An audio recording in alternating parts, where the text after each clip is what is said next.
Issues Committee. Roll call, please. Ms. Smith? Here. Mrs. Gear? Mr. Allemon?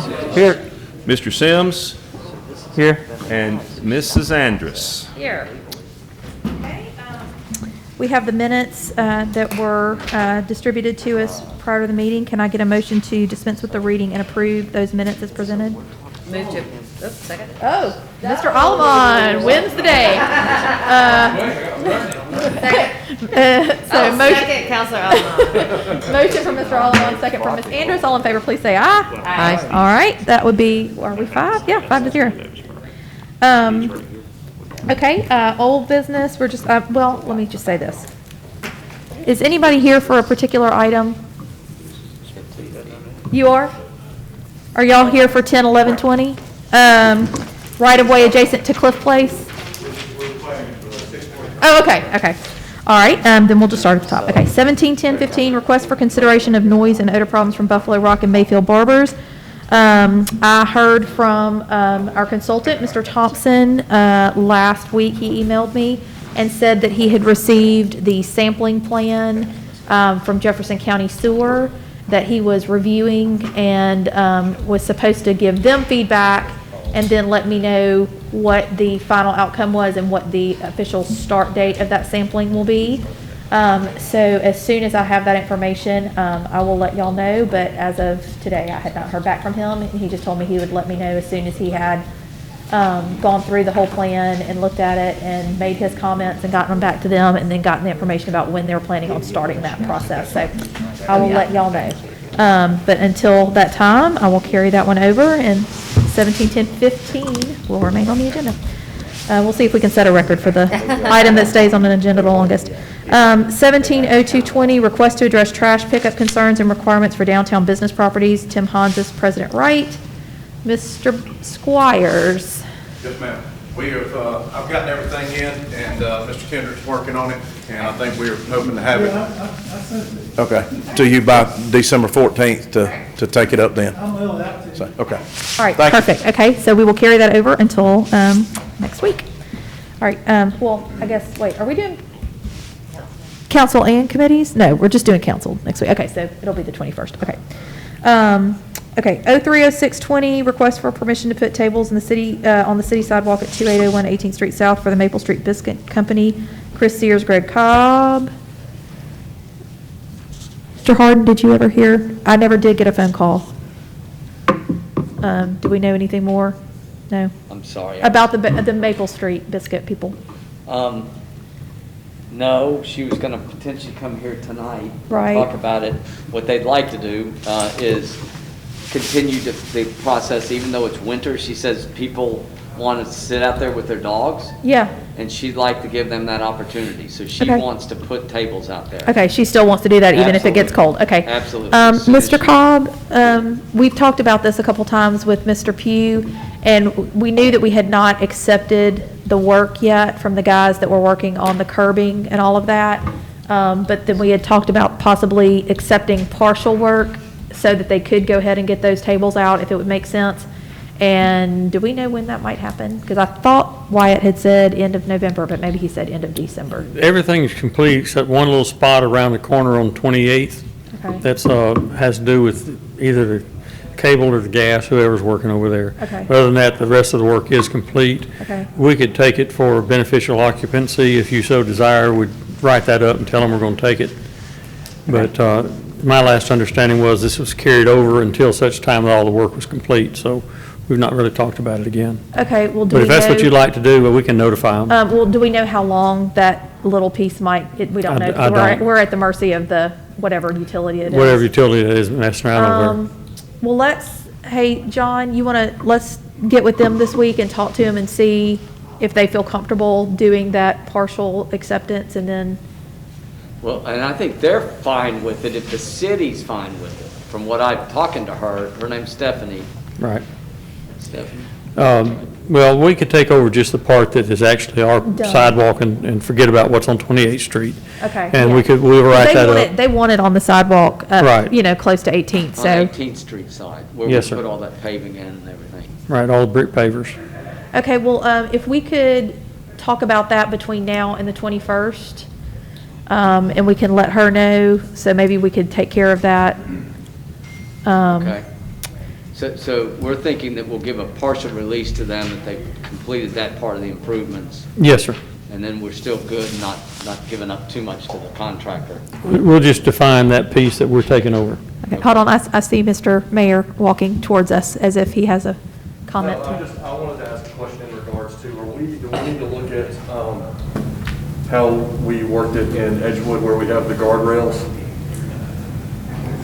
In that particular area, I'm just curious whether, because that may also affect, however many tables or whatever it may be that Yeah, I don't. the business wants. I just didn't know if that was something that. We had not discussed that. We had not discussed putting the guardrails, only because I think that particular, over, both in West Homewood. I understand because it's flowing traffic there, but this. Well, and I mean, also, I think that's because it's not specific to one restaurant. Sure. It's basically for whoever happens to be Yep. out there. Okay. But I don't know. I mean, that might be something we need to look at. I don't know. We had not discussed that as of yet. Sure. And we haven't done that like the example is of Henry's. Sure. We've got those tables Yep. out there. Yep. And in, what you call it? They also have. Yes, Yeah. Goldberg, Mama Goldberg. Yeah, Well, yeah. the only difference there is that this comes all the way out into the roadway. Yeah, it comes closer to the And street. you have a parking spot buffer. Yeah. Just something to think about. Yeah, yeah, So- yeah, no, yeah, because that had not come up yet, so thank you for bringing that to our attention. Okay, well, between now and the 21st, we will talk about this, and maybe if we can come to some sort of plan on the 21st, because we're going to have committees and council, maybe we could take care of something, so Okay. let's do that. All right, so we'll carry that over, and we will discuss what we can do going forward here. 170920, request for consideration to vacate the alley adjacent to 329 Sterrett Avenue, Michael Thomason, Greg Cobb, BEZ. Mr. Cobb, have you heard anything from them? No, ma'am, I've not heard back from Mr. Thompson. Okay, all right, He had to get some more work done. okay. Okay, He so, had legal descriptions and things like that he didn't have. okay, so just keep carrying this over for now? Yes, ma'am. Okay. Okay, so without objection, we'll carry 170920 over. 231020, request for a presentation by VIA regarding microtransit. Mr. Harden, we've already done that. I think you said you were going to talk to Chris a little bit more about, is that right? What were we doing with this? Do we need to put this on the table for now? Yeah, I think you said you were going to talk to Chris Nani about it. That he was going to talk to Chris Nani. Oh, Yeah. so I went back to Chris Nani, and he suggested that I get with the Regional Planning Commission folks. And so he sent an email to a guy who never responded to us, telling him what we were after, and copied me on the email, and I just need to find that guy and follow back up with that. Do you That's happen my to, fault. do you happen to I mean, recall his name? I had not heard of him before. Okay, so Give it me a wasn't, minute, and I'll look and see if I can find. so it wasn't Kaz? There was one email I was on as well. I Yeah, think- Nick, you were on that same email. Yes. I don't know if it was the same one, because there was one with Charles Ball and Gus and Chris Nani from the Community Foundation. And then, so Charles responded to this email at least and said they'd be happy to help providing, maps, data, whatever we needed, and Okay, also I see help that. with a design a transit survey. And I followed up to see if that was like a survey of existing conditions or if it was a public input survey. And he said that it would be a public input survey as well. And I think Gus originally shared, in addition to the presentation, kind of a template VIA used to design a community survey.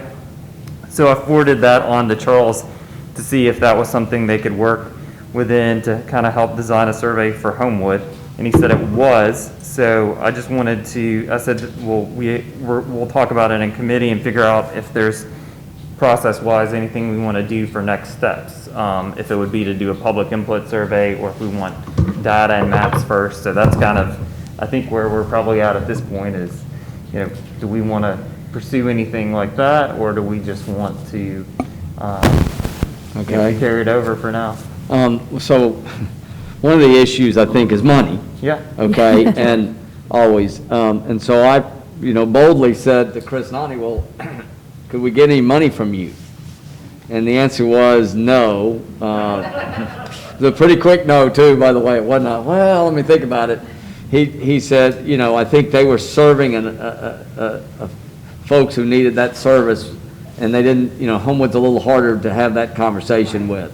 And so, but I think we'd get support from them any way they could, to helping us with the process. So then it's just, what's the cost to us, and, what's the benefit? Cost benefit, I think, is the issue. And my gut was it was a $250,000 a year cost in my mind. I don't know where I came up with that number, but,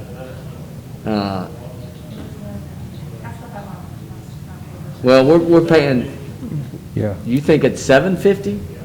Because we're paying $350 to our friends at BJCTA. Nick, who would conduct that survey? They would, or we would have? I think it comes out of our pocket. So for the public input survey, there's a template that VIA provided, and RPC was saying if we wanted them to help in, designing the survey and conducting it, that they would be willing to do that. Okay. So that wouldn't be an implementation cost, obviously. There was no reference of a fee for RPC's support in conducting a public input survey or providing the further information. But like you said, I think that obviously moving towards implementation, there would be a substantial cost. So the survey would be important to know if the service would offset other costs in the future with BJCTA, and also better service the need of the community, and then therefore make a decision once we had more information, I guess. Yeah, I kind of agree with you, Nick. I think probably jumping to maps and data is probably a little premature. That's what I was saying, yeah. I think probably it would be much more helpful to get information from our citizens if this was something that they would be using and interested in, before we go down any further roads. Do we have a lot of statistics on how much we're using the BJCTA? Yeah, we get ridership numbers, and to be honest, that's the reason that the routes changed to begin with, Yeah. because the ridership was so low on particularly one route. So we do get periodic ridership numbers. I can't remember the last batch that we've gotten, but I can Okay. get with They're them. not tracking it now, I mean, we rode the Magic City Connect. Well, that's true. They're not taking any fares. Yeah, that's the other thing. They're not doing fares right now. So what my gut is, Nick, jump in here. My gut is that this VIA thing is new to Birmingham, and it's going to have to kind of catch on. Yeah. And that we're probably a little further down the road. I think people will, once they know what it is and see the benefit of it, that we'll see a more people in Homewood maybe familiar with it and using it, and kind of let the city of Birmingham be the guinea pig to get it going. And then I think our demand will increase as people somehow in Birmingham got use of it and go, God, we'd love to have that in Homewood. It's my gut.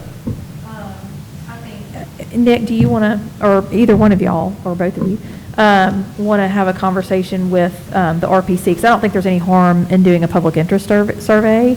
I think we'd need to be strategic about when that happened. I think right now might not be the best time because it's kind of the end of the year and people's minds are other places. But maybe in the beginning of the new year, that might be a time to do that survey and just get some feedback from our citizens about their interest in that. And then kind of, that'll give us a gauge to go forward in terms of what we want to do. Because, I mean, here's the thing. It's not budgeted this year, and we're way far away from being able to make that kind of decision. So I think probably getting some information about interest is probably a good first step. Okay. Do you want to talk to Charles? I'll do whatever I can get on a call, whatever. Yes, no, I'm happy to, set up a joint call with Charles and Okay. anyone from Community Foundation as appropriate, and John, I'll coordinate with your schedule, and we can have that call and talk it through. And I think Gus is probably the better guy, probably Okay. easier to get than Chris. And to your point, as far as, we want to make sure we have it right up front, because whereas the City of Birmingham had the opportunity to do a pilot, Yeah. once we get started, we're probably actually starting a program versus a pilot, because it's under, it's under our budget. So Sure. I think we want to do, the hard work up front to that aspect. So thanks. I'll work with RPC to set up a conversation. All right, great. Thank you so much, Nick. I appreciate that. Okay, so I'm just going to carry this one over so that we can continue this conversation going forward and let Nick do some work for us. Okay, new business is 10-11-20, request to work in the public right-of-way adjacent to 521 Cliff Place, Lauren Patrick McDavid at Homeowners, Steve Bohm, Phoenix Builders, and Greg Cobb. Oh, Hey, this is Patrick McDavid. I'm on the line. oh, If you have hey. any questions. Okay, Greg, can you come, Greg? Hey, Greg. We're on the right-of-way issue on Cliff Place, and we've got one of the homeowners, Patrick McDavid, on Zoom here with us. So you want to give us a little rundown what we're I doing here? believe Brian's got a copy of this drawing Wyatt Okay. made. Oh, there it is, yeah. There it is, okay. He wants a parking pad pulling right off of the city right-of-way, right off the street, so to be partly in the city right-of-way till you get back to the property line, Okay. instead of on up in the yard. And that drawing, I think Wyatt did that today for him. That's what it's going to look like. If you zoom out, you can probably see the house right there. Doesn't have a driveway at this time. Stephen Bohm is the contractor. I believe we're putting a second story on that house. Okay, so they're And- renovating the house in addition to adding the parking pad? Yes, ma'am. And so he called me over to look at it, and I said, "Dad, you're in the city right away. Got to go to city council." Let me ask this question because this seems to be where we are now. Does this affect the impervious surfaces percentage on that lot? No? No, ma'am. Okay. All right. Mr. McDavid, do you want to give us some information from your perspective? Uh-oh, Oh, he's on Zoom. he was, but I don't know. Okay. He is. Give him a second. Oh, I'm sorry. I had it on mute. Can you hear me now? Yeah, we can hear you. Okay. Yeah, I'm happy to provide any extra details or answer any questions. I mean, like Greg said, we're just trying to get some off-street parking since we don't have a driveway currently. Just driving around, seeing some we look like this, and then talking with our contractor, understanding that, we do have a right-of-way, and then Greg came by, like he said. And it's really just coming to you guys to see if there's anything that we're not aware of or that we need to think about from the code perspective, ordinances and things. But ideally, this is what we would do, something like this. It's hard for me to tell from the drawing, but is it 2 car widths? Is that It would be, yeah, that's showing 19 feet from the curb to curb. And I think I saw somewhere in the ordinances, maybe a reference to 20 feet. I wasn't 100% sure if I was interpreting it right. But we wanted to get it as wide as we could so you could, since we are kind of sunk down in the ground like that, for you to be able to open doors. Okay, and I assume that's retaining walls around the sides and the front? That's right. Be probably, next step would be a quote on the finishes and all, but probably a mortar wash bottom with a brick cap. That's what we're thinking. Okay. All right. Greg, is the width, what he's, because I can't ever remember what's the The width driveway is and- 20 feet allowed. So that's allowed? So he's still got another foot if he needs it, which would probably be advisable to open doors and not bang each other up. Right. Right. The difference in this pad provides him what he would need. If he built one all the way to the house, you're talking about more impervious surfaces plus losing a tree on either side, depending on which side you go. Okay.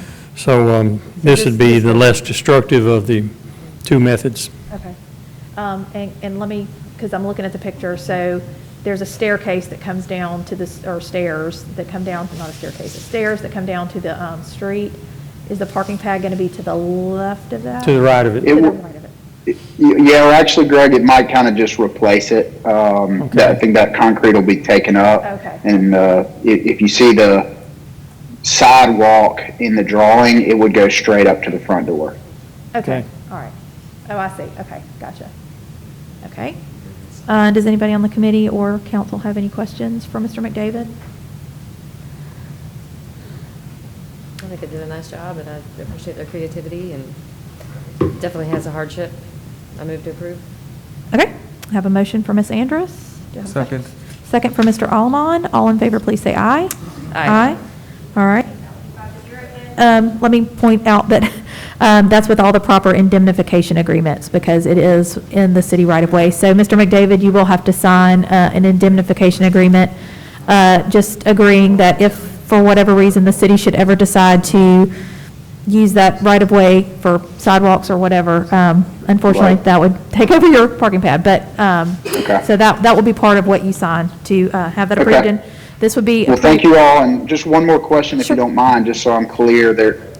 So I know Greg mentioned maybe going ahead and doing the 20 feet. Are you approving that we could go up to the 20 feet curb to curb? You Or are how allowed, specific? you are allowed 20 feet. Okay. That is what is allowed in code. So as long as you did not go over that, that would be Gotcha. allowed.